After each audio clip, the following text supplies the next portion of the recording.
Yeah, it's 7 o'clock here in Vietnam, so we can start. And I'm very happy to be invited to present my small thoughts on the appearance of the series in Greek and Latin literature in the late Roman Republic and early Empire to you. In fact, it's connected with ongoing research that I presented the first time at the first Musiris workshop in the last year in May, and it has now been continued in a seminar that we currently conduct at our Institute for the History of Ancient Civilizations on the Western view on China from antiquity to modernity, while we read mainly Greek and Latin sources up to the early modern times. And it's also connected with what you see in the background of my screen, namely this famous person Augustus, who is of course not residing in Saigon, and he never went there, but that is equally true for China. Nevertheless, the imperial framework, I will argue in the following, is very important to understand the appearance of series in the classical literature. I do so with the background of not always wanting to put everything in this very very trendy studies of Topoi, so that these geographical and topographical associations are built between different people and can be easily transferred between different people. But I look at patterns, and I mean with patterns how these small elements like the series, together with others, fit into an overall framework of a specific period of time.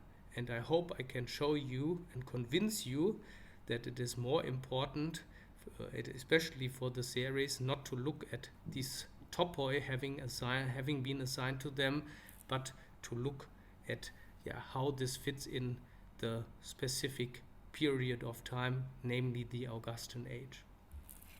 The first counter source for that could be a fragment of Thesias that I have put here on the handout.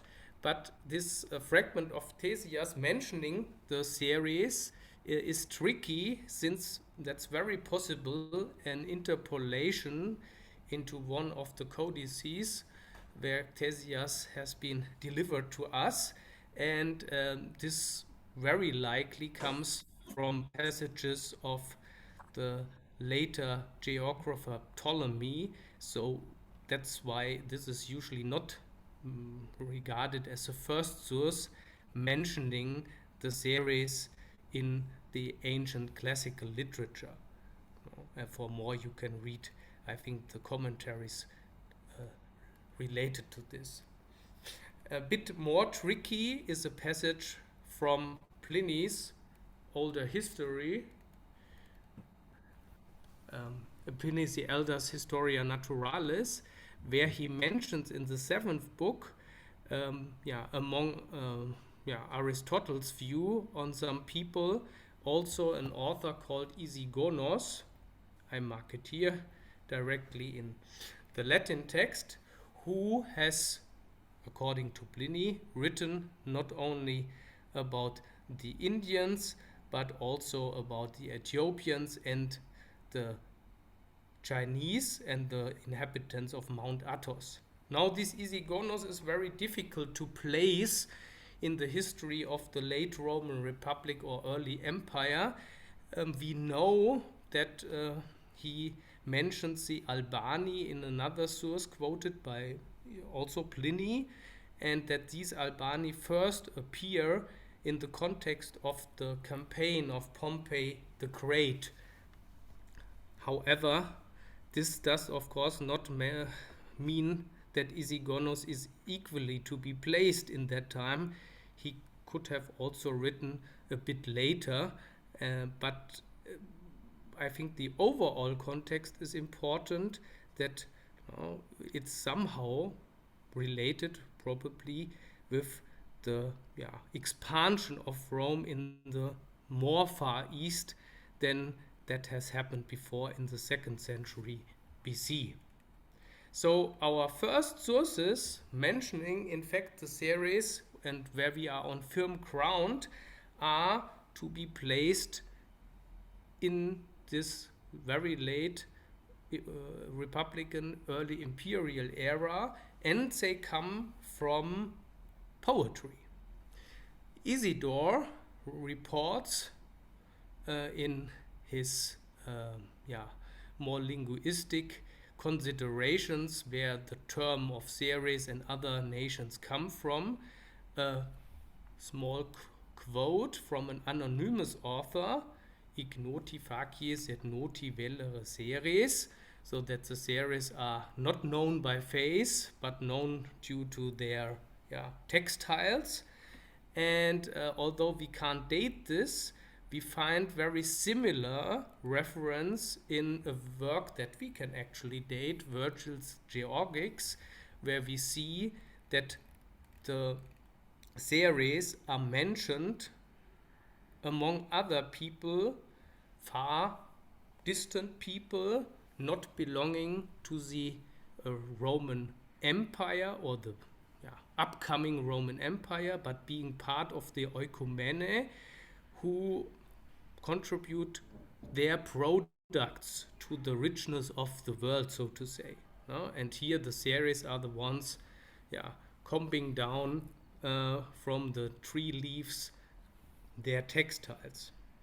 This must be seen in the context of what's coming directly after this different descriptions of nations and their products, then, since Virgil places this against the so-called Laus Italiae, the praise of Italy, where Italy is very much lauded for having all different kind of products available, while here these particular nations have only one or two particular products.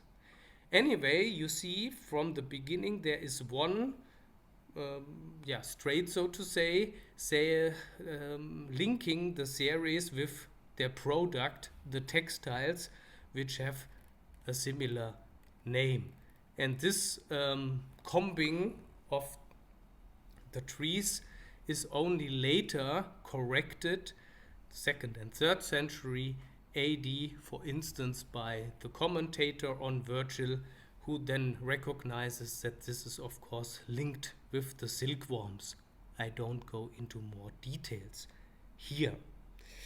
Now, a second line of thought links the series, however, on the one hand with this luxury product of silk, and on the other hand with this imperial view and the geographical reach of the rule of the first emperor Augustus. This is very visible in Horace. So in the first episode I showed to you the epodes, it's still being linked with the textiles of the silk textiles, which is placed here against the Stoic books, which are not very sexual attractive, if I want to summarize this poem in a way that no one gets red in the face.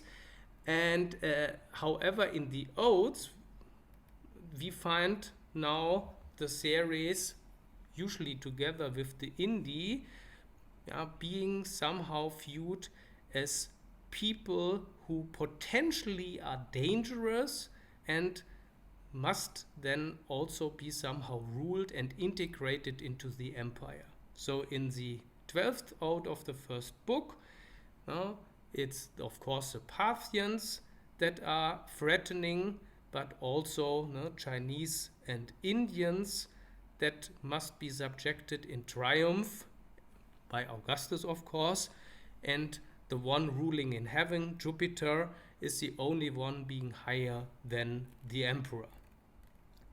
This theme, so to say, appears now in different variations in other passages of Horace, which I just show you here. I will not go into all details, no, but one can maybe say that here in this passage 329, it's about Mycenas guarding the city, and also there the Ceres must be taken care of, while in the fourth book it's again the Ceres which are not yet adhering to Roman or Julian laws, and so they must be integrated gradually, otherwise the emperor is potentially endangered. In Propertius, we find in fact also these two lines of thought. So while in the first two passages, which is not somehow surprising, it's again about the Ceric textiles, the silken textiles, we can find maybe a reference in a more difficult passage, which mentions in fact not the Cerici or the Cericus directly, but Neuricus, but this has been contested due to the close relation with Bactria and the Getae, and so again, so that there are also other solutions to this very heavily disturbed passage. You see that in the text critical apparatus, and the argument of Fedeli that that he wants not to accept the Cericus here, but keep Neuricus, because the Ceres are later described as being peaceful. It's not very convincing for me, since we have already seen that in the time of Augustus, especially in Horace, they are described as not particular peaceful, but potentially dangerous. Nevertheless, this is of course pure speculation here, what can be inserted, and so we should not put too much emphasis on this. In Ovid, we also find one reference where it is about the hair of Günther, which has been fallen out after treatment at the barber shop, and there it's also shown that the Ceres are now somehow integrated into the worldview of the Roman Empire, since their vela are compared with the original hair of Günther. Now, a source that is often forgotten in this regard is the Carmen de Bello Actiaco, which has been written by an unknown author. There are several proposals who that might be, around the context of the triumph of Augustus over Alexandria and Egypt, so shortly before he became Augustus, or 2 years before he became Augustus.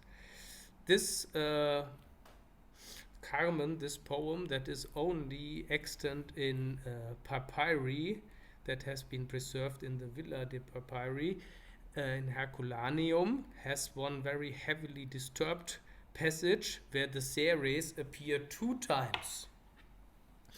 Now, the overall framework of that Carmen is that the palace of Cleopatra, the fight of Mark Antony and Cleopatra against Octavian, is described. However, here, from these few words, we can't really make sure what's the view of that passage, what's the overall argument of that passage. Nevertheless, we see that the series appear at least 2 times if we believe the recent reading of that, and that in the whole context of these passages, the talk is about far distant people that, for instance, could have been called by Cleopatra for help, or that somehow have to deliver something to the palace, or or as military support. But this is, of course, only something that one can suggest here. Anyway, if that poem was then really published in 29, 28 BC, we have another reference quite early telling us exactly again this geographical perspective, and the view that the oikumene is now much wider in these early or late Republican, early imperial times. Very often, the passage of Florus is taken into consideration when talking about the series, since he mentions that the series appeared in front of Augustus together with the Indians while he was in Spain. So here, the description of the series is framed into all these far distant people submitting to the emperor, and you see the Seres too and the Indians who live immediately beneath the sun, though I just have shortly to put you away. They brought elephants amongst their gift as well as precious stones and pearls, regarded their long journey in the accomplishment of which they had spent 4 years as the greatest tribute which they rendered. And indeed their complexion proved that they came from beneath another sky. So they are integrated into all these potentially threatening people with the Parthians at last. However, we all know that Florus has probably been written in the Traianic, Hadrianic times, although there is a discussion whether this basic set of argument has already been established in the early imperial times, namely the times of Augustus. A discussion into which I can't delve here more. And we have 2 other references in Florus, where he uses at least the adjective sericus, one that is attributed to the battle of King Antiochus, and the other one at the battle of Carrhae, where Crassus faces the silken vexilla of the silken standards of the Parthians. Compared with the report, the testamentary narrative of Augustus in his Res Gestae, one notices that the Seres do not appear therein. So the Indians are mentioned very prominently at the beginning of the 31st chapter. However, the Seres do not appear there. So that is usually taken as another argument that they did not play a role at the time as actual present people, but that this is a later insertion by Florus. And also the Greek text of that passage is not telling us, in fact, more.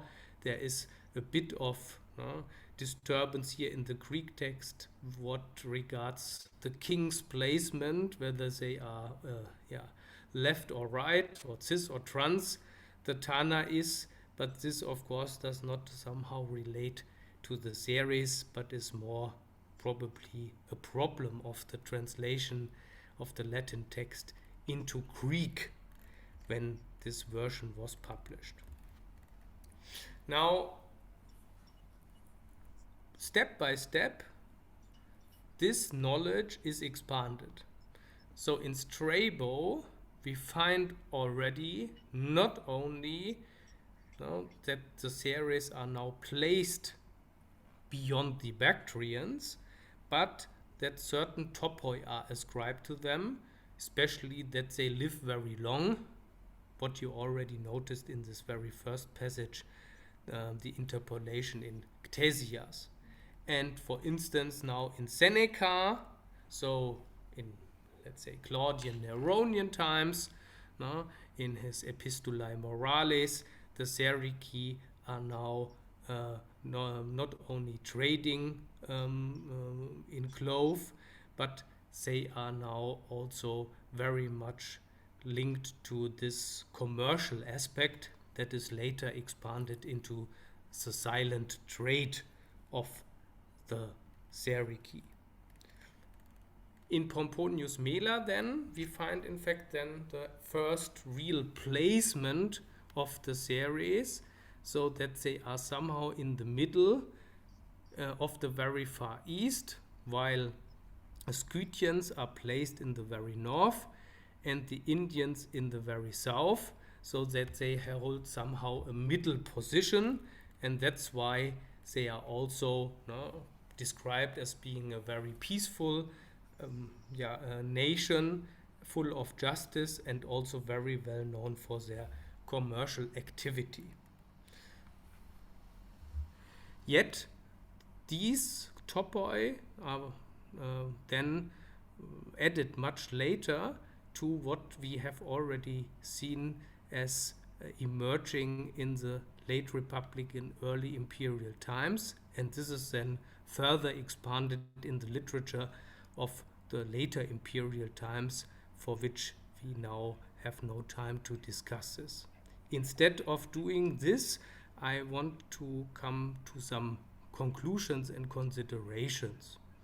So, as I hope I have shown to you, the most important framework of the series are the textiles that have come to Rome and have obviously attracted a lot of attention among the people, so that they appear in several of our sources.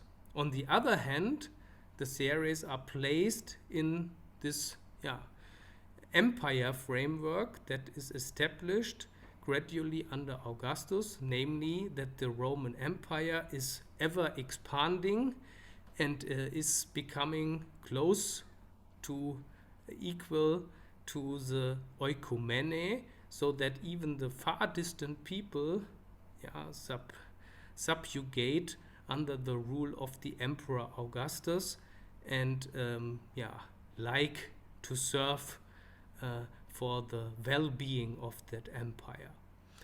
This is very interesting to note, since this fits very well with other of these people being described at that time.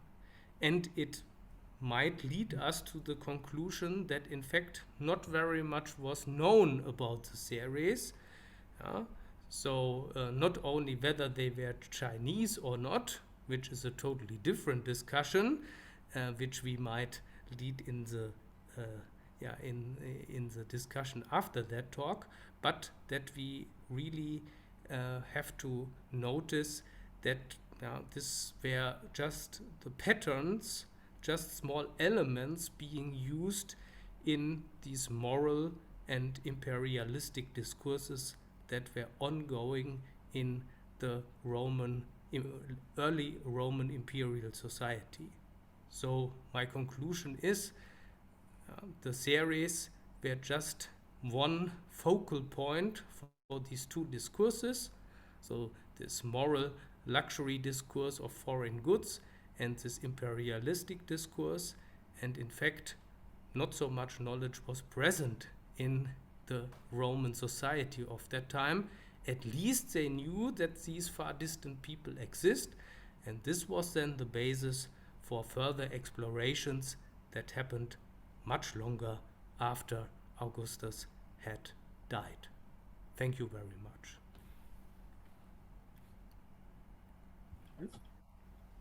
Thank you very much for this wonderful presentation and introduction to the series.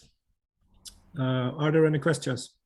We have one here directly. Sao, please. Wang Zhaoyu.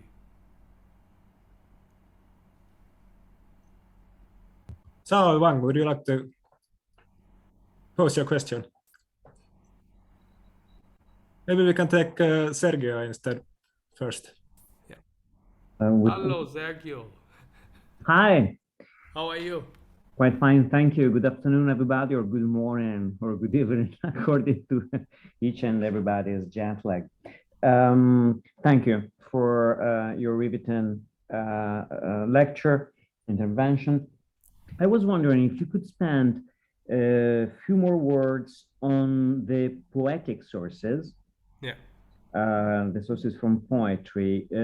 Can we surmise there is a sort of inertia in the interquotations, in the cross-references among poets, a sort of echo effects, and then maybe Seneca's mentions of Ceres derive from a further cross-reference of a philosopher quoting poets, so to speak, instead of being allowed to consider them as sources of a historical or geographical source, like Pomponius Mela.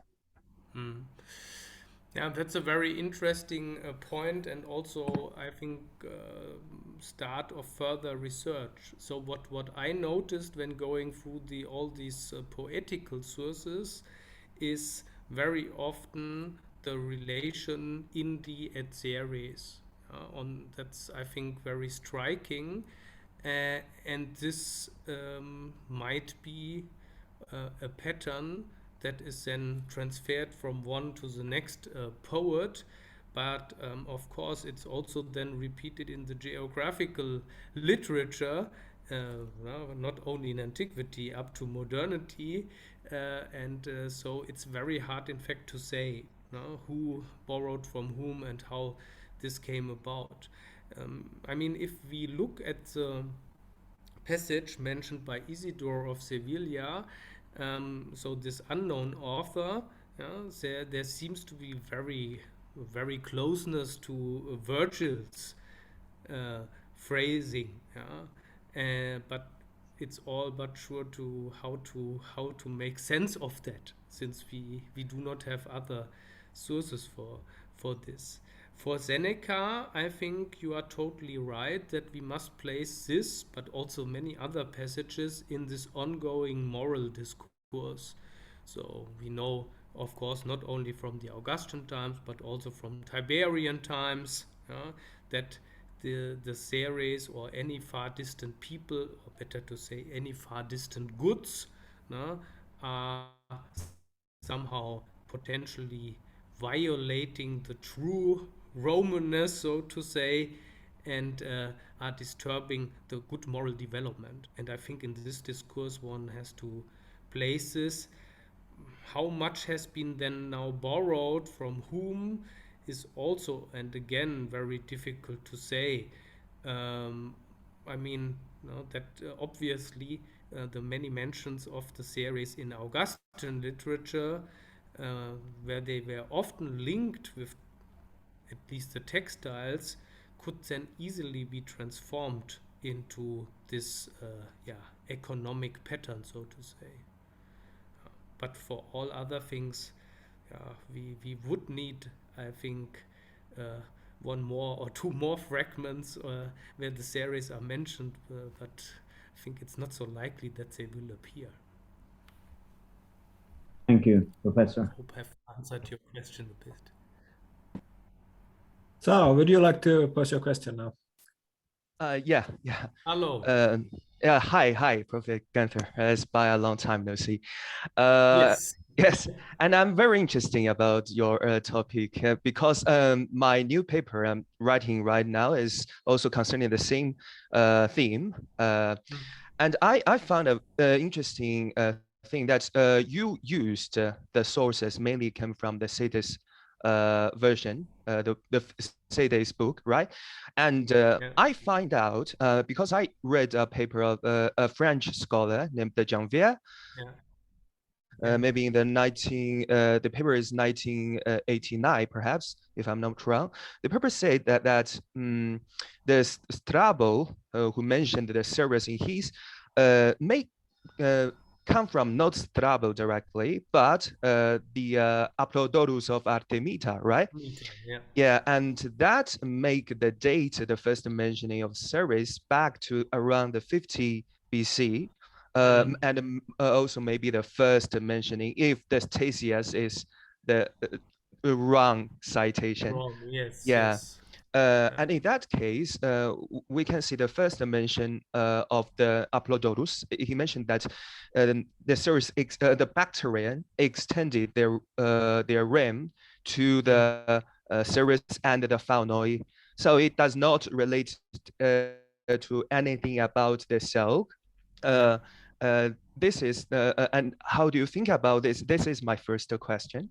And the second question is about because in my aspect, I'm not stand on that the series were the Chinese, because I don't think that they were indicated Chinese, especially the latest sources of Ptolemy, who obsessed to locate the series to the Transgangetic region, and also the Thenae mentioned by the Maritime Road, also the north part to the Transgangetic region. And if we pay attention to the Periplus in the early source, we can see that the Periplus say the Transgangetic region relates to the Maritime Silk Road in the Western aspect, right? But in the Chinese aspect, which I believe the most Western scholars may occasionally ignore the fact that the passages in Hanshu says that the Transgangetic region relate to the Chinese land Silk Road, the mountainous Silk Road, which the last year I also cited this part. Yeah, the Bashu region, the Sichuan province. And that may give us a very different clue to say, because in the Chinese aspect, the Transgangetic means the land Silk Road, and it has a great link with the North Road, the Steppe Silk Road, but not the Maritime Road, because the Maritime Road relates to the Chinese southeastern shores, right? And then past the Malay Peninsula, etc. So in that case, the second question is, I don't think that the series means the Chinese, and how you to think about this. Yeah, there's two questions. Thank you. Yes, maybe first to the second question, I totally agree with you that the series is in fact a collective term like many others that can be applied to any far distant people somehow being closely located to the Indie. So we can't really say who they are. I think it's different with the Tinai. I would totally agree with you on that. But for the series, you are totally right, and that becomes even then more obvious later when you can, as I said, no, you can apply nearly every topos to the series like you can do for the indie or whatever. No? So there is not really an exact knowledge of the location, and all these placements also of mail also are rather schematic in fact. As for the first question, this is always the problem of Quellenforschung, no? How actually to prove this. I mean, I know this argument, and of course, no, I have taken this other source of Pliny with Isigonos, which might be then even earlier or at the same time, no, where it's, I think, even more directly mentioned that Isigonos told this. But as always, the issue is the exact dating in respect of Isigonos, or really to prove from whom Strabo took it actually. So I would not exclude that the series have their first appearance somehow in the 60s or 50s, because Pompey really broadened the view of the Romans, and this also brought many new contacts for the Romans, where they might also have heard of such group of people. I think more detailed knowledge then first came when Augustus not only expanded the world, but also sent especially Gaius Caesar to the east, who had then really persons describing for him what's going on with these different people and the different regions. Now, I think of Juba II, for instance, also Isidore of Charax, or the other Charax, whoever he now was. That's also, I mean, a discussion. But I think with that, really, more knowledge came to the Romans, and I think this even Strabo says, I think I mentioned that also in the paper, no? That the time of Alexander and so on, there was some vague knowledge, and only now the Romans of his time brought more definite knowledge about these far distant regions. But as you rightly said, this knowledge didn't reach to China. I'm absolutely sure. Yes, thank you, Professor Günther. And that's my question. And very well known that you stand with me with this, the second line especially. Yeah, Yeah. absolutely. Thanks. Yeah, thank you. Okay, Ronald, do you have a question? Hello. Hi, Professor. Hi, yeah. A long time no see. So thank you very much. Yeah. Thank you very much for your wonderful explanations on the series in the Greek Latin materials. My first question is similar to Joey's second question. So from the sources you provided, so Rome was able to distinguish Syrians from Indians, Arabs, and other Central Asians. So at least by the name. So, but is there a possibility that, I mean, the Roman often confuse these peoples in the actual records? And the second question is, I mean, what other features apart from the silk does Syrians have for the Greek Latin sources? I mean, from the sources you provided, I see the longevity is maybe the second feature. I mean, this is very interesting. I mean, comparing to the Indians, maybe I think the Indians may be more related to the longevity, considering the Buddha, the yoga, the meditation, or the gymnastics. So that's my question. Thank you. Yeah, thank you for these two important questions.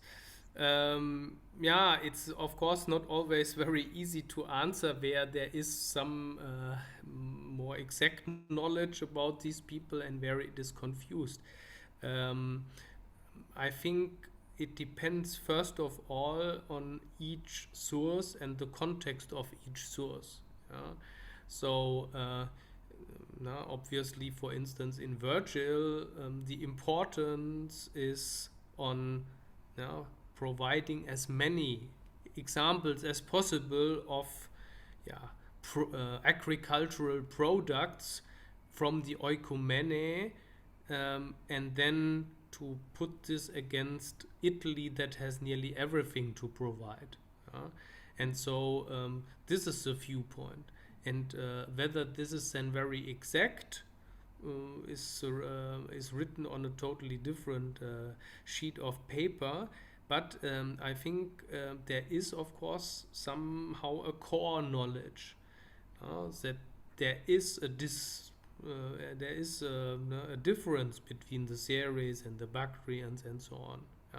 But whether they could always clearly decide, I rather doubt this. And I mean, this continues then even into the medieval times and the early modern times. So still the Jesuit missionaries, they barely knew something about the north of China, mainly about the south. And so, for instance, in Giovanni Pedro Maffei, still the northern people are the Scythians. So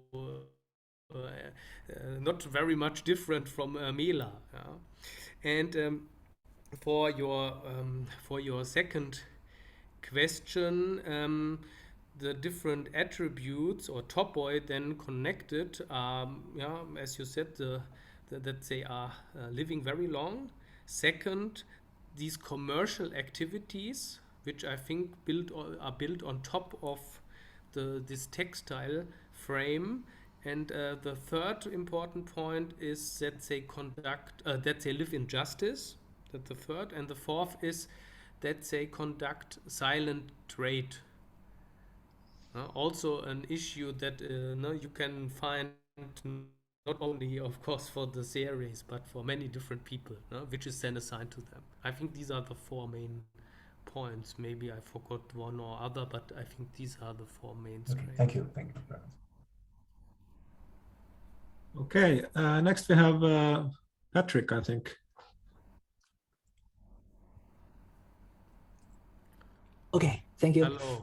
Yeah, hi. So I just lowered my hand. Yeah, I just have a quick, I'm not sure, question or comment. It's about from the text that you provide. And I actually recall that I will type it in the chat box. I actually recall the Lucanus Bellum Civilian, which talk about the series. And so I just have a quick thought about I'm not sure how have you like assessed this one or not. And also like for this one, I just have the feeling because it talks about Ceres, Araxes, and and also about the regions close to Nilo. So that sounds like, because combine them together, at least in this text, it seems to be, I would say, a big mislocation of where Ceres is, because this, if it really talks about China, it is a more faraway place compared to us. Yeah. So just a small thought. Yeah, that's a very interesting passage. I think one must really look also here at the context. No, that's in the Civil War, so like a very similar frame than this poem, this Carmen de Bello Actiaco I presented.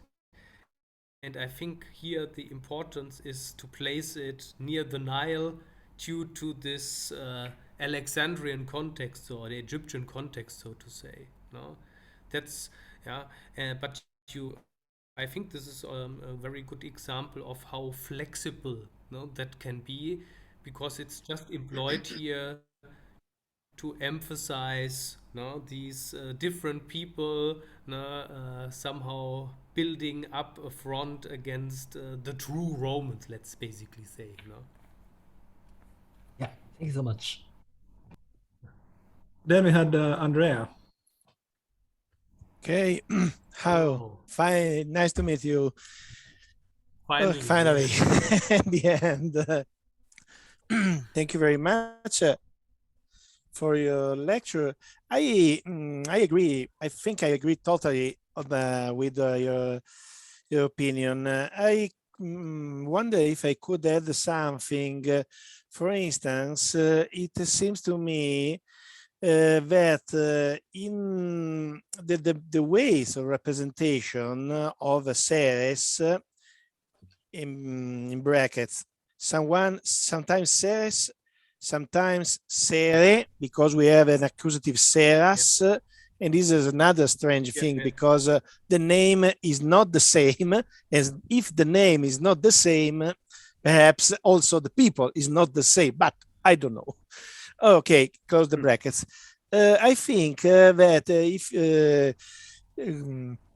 thinking to some sources as, for instance, Seneca, Pliny, Silius Italicus, and so on, we find some poetical topoi that pass from poetry to prose and return and come back to prose. For instance, the problems of Lanugo, of Seiko Vellere, and so on, quoting ablative, and so on, develops in early imperial age, but not in the first phases of Augustan times, but a little bit later. So when in Claudian or Neronian times, and continue until the first times of 2nd century. Perhaps this could be a turning point, I suppose, but it's only an idea. And I totally agree, says something else, but difficult in this time, not because not Chinese, because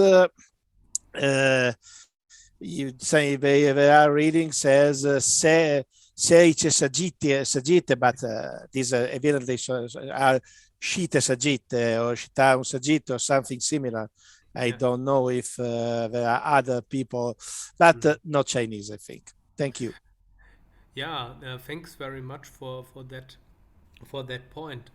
I think it's really important to look on this also linguistic developments and how also these these patterns, as I called it, were transferred, and whether then something was added or not, because these small information units and how they wandered through the literature can, I think, really then also help us to identify where then also new developments take place.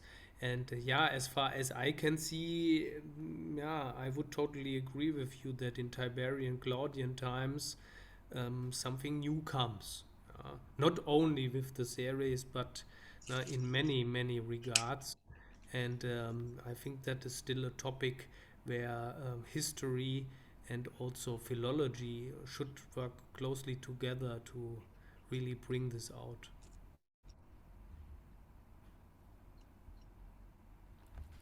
Okay, thanks. Marco had a question as well. Hello, greetings. Can you hear me? Yeah, very well. I'm not Hello. technologically versed here. Okay. Let me try to raise a question that is of a more general scope. And you have I'm sorry, because of the different hours here. This is early morning for me. I wasn't able to grasp the pronunciation of your name. How am I to refer to you? Just Sven. Sven. Okay. Sven. All right. Sven. All right. Well, Sven, you at some point you referred to the problem of, well, the question of danger. So some things are considered to be dangerous. And I'm wondering here what your sense is about the perception of these distant lands. To what extent, what do they really represent for these Roman authors? Do they represent, should we say, danger? Are they afraid of exploring, of going further, to go there where no man has ever gone before? To quote Star Trek. So are they afraid of exploring new planets? Would that mean, would that spell destabilizing the moral order of the empire? Or are there other ways of, as people would say today, of conceptualizing their attitude, their stance, even their political stance? You know, there was just the other day, I was wrapping up a moral lesson that I had for my children, and I said, well, there was a story that we had listened to, and it was about the happy man. He said, what is a happy man? He says, the happy man, Will, I said, you see, is the one who takes care of what he has, not the one who seeks what he does not have. And so there is a kind of political conservatism, even if you like, a moral conservatism that suggests further that, in fact, what is very far away is not altogether different. Not altogether, and not fundamentally. And now I'm thinking of the Milinda Pagna, you know, this sort of Buddhist writing. So we have this I mean, names are poetic entities, you know. I mean, If I say Caesar, it could be this Caesar or that Caesar. It doesn't matter, not that much, yeah, for the ancients. But the point is that we have this sort of Greek lord who comes along. We could say it was Alexander. It doesn't matter. And he comes to speak to the wise men of, shall we say, India, of the, and so we have these discussions. Present in China, no? So yes, of course. But I mean, you could say that, and so is you could say the same. And at some point, the question really comes up. You know, what is this distant for me? Is it an inadequacy that I have? Is it simply that I am afraid that this will bring down my castle of cards, a moral cards down, or does it say something about our conception of truth that transcends the problem of fear? Yeah, there is not one answer to this, as you might have imagined also. No? I mean, in different authors that can be conceptualized in different ways. So it can be a moral threat, like every foreign element can be a moral threat in Greek and Roman literature. No? That's why usually you try to put these foreign elements outside your city. Yeah? I work very much on economy, so that even then results in building harbors outside the city so that the foreign merchants keep out. But of course, they can also be a kind of mirror of already lost moral virtues of a certain people. So they can show what actually is very good, and that is a topic that is then very, very strong, or especially then in Christian literature, also among the missionaries, who very often attribute, especially also to the series, to then the Chinese, which they then called series, this moral virtues. Of course, they revert to other gods, but at least they live a very good and justified life. But it's also, at least now again for the series in Augustan times, it's kind of testing ground for a comprehensive emperor. No? If he can master to bring all people under his rule, or at least that they follow somehow these steps, then there is no instability. So I think that topic of stability and instability is a very prominent one, at least now for the period which I studied.